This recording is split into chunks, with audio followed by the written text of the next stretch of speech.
Assalamualaikum warahmatullahi wabarakatuh. Selamat datang kembali di channel ini. Untuk mendukung agar lebih berkembang, jangan lupa untuk subscribe, like, dan share ke teman-teman yang lain. Di video kali ini, saya akan menjelaskan tentang struktur dan fungsi tumbuhan.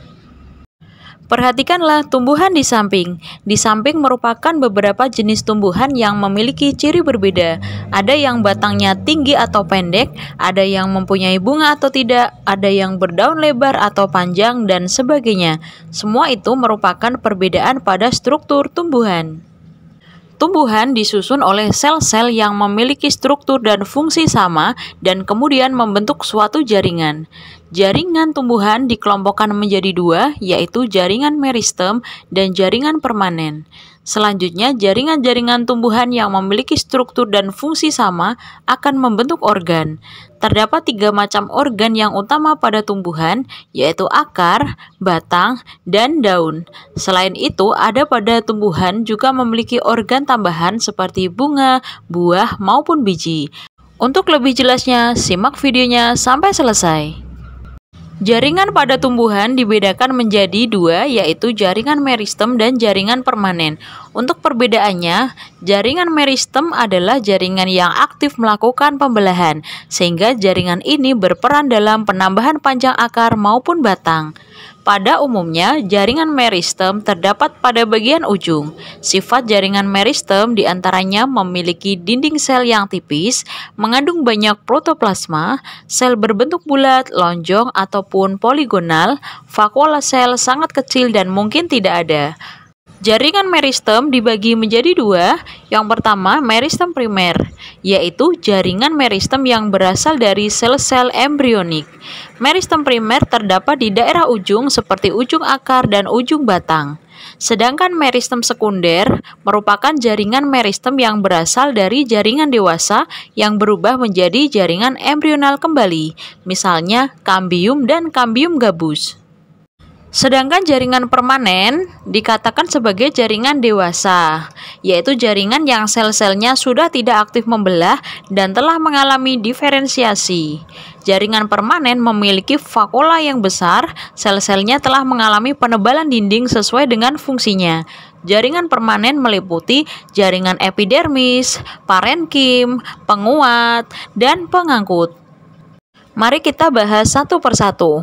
Yang pertama, jaringan epidermis atau jaringan pelindung merupakan jaringan yang paling luar yang menutupi seluruh permukaan tubuh tumbuhan, seperti permukaan akar, batang, daun, buah, maupun biji. Fungsi jaringan ini melindungi tumbuhan dari kekeringan maupun infeksi.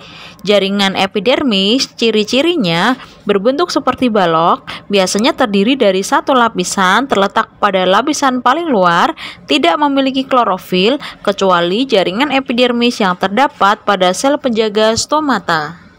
Sel-sel epidermis dapat berkembang menjadi alat-alat tambahan lain atau disebut dengan derivat epidermis, yaitu yang pertama stomata, yang kedua trikomata. Selanjutnya yang kedua, jaringan parenkim atau jaringan dasar. Jaringan parenkim disusun oleh sel-sel yang hidup, berbentuk bulat seperti tiang, seperti bintang, maupun seperti bunga karang. Susunan sel-selnya tidak rapat, kemudian banyak vakuola, ukuran selnya besar, dinding selnya tipis, dan banyak rongga antar sel. Parenkim dibedakan menjadi 5, yaitu yang pertama parenkim pengangkut, yang kedua parenkim penimbun, yang ketiga parenkim udara, yang keempat parenkim air, yang kelima parenkim asimilasi. Selanjutnya yang ketiga, jaringan penguat atau jaringan penyokong. Digunakan untuk menunjang bentuk tubuh tumbuhan sesuai dengan fungsinya. Jaringan ini memiliki dinding sel yang tebal dan kuat. Berdasarkan bentuk dan sifatnya, jaringan penguat dibedakan menjadi 2 macam, yaitu jaringan kolenkim dan jaringan sklerenkim. Untuk perbedaannya, kolenkim tersusun atas sel hidup dengan dinding sel yang tebal, tidak mengandung lignin tetapi mengandung selulosa, pektin, dan hemiselulosa. Kolenkim terdapat di bawah epidermis batang, di tangkai daun, di tangkai bunga, dan ibu tulang daun. Fungsi utama jaringan kolenkim adalah sebagai penopang organ-organ muda dan tumbuhan herba. Sedangkan jaringan sklerenkim tersusun atas sel-sel mati. Dinding selnya sangat kuat, tebal, dan mengandung lignin. Terdapat dua macam sklerenkim, yaitu sklereit atau sel batu dan serabut-serabut sklerenkim atau serat. Sklereit memiliki bentuk sel bulat dan berdinding keras sehingga tahan terhadap tekanan. Sklereit terdapat di tempurung kelapa atau kulit biji yang keras. Adapun serat berasal dari jaringan meristem. Umumnya terdiri atas sel-sel yang panjang dan bergerombol membentuk anyaman atau pita. Serat terdapat di pelepah daun pisang. Selanjutnya yang keempat, jaringan pengangkut. Jaringan pengangkut merupakan jaringan tumbuhan yang memiliki fungsi dalam pengangkutan zat. Terdapat dua macam jaringan pengangkut, yaitu flum dan xilem. Flum yaitu jaringan yang berfungsi mengangkut hasil fotosintesis dari daun menuju ke seluruh tubuh tumbuhan. Flum tersusun atas pembuluh tapis, sel pengiring, parenkim flum, dan serabut flum.